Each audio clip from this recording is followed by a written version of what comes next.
কে বলেছে ভালোবাসা বদলায় না? বাবা মার ভালোবাসাও বদলায়।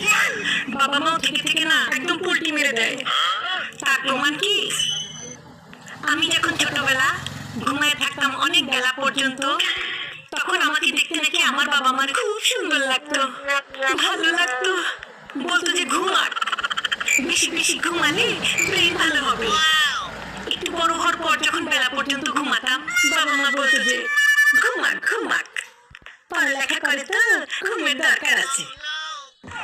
কিন্তু সেই বাবা মাই বিয়ের পর যদি আমি একটু 10টা 11টা পর্যন্ত ঘুমাইছি, শাশুড়ি শ্বশুর ননদ যদি ফোন দিয়ে বলেছে আপনার মেয়ে এত বেলা পর্যন্ত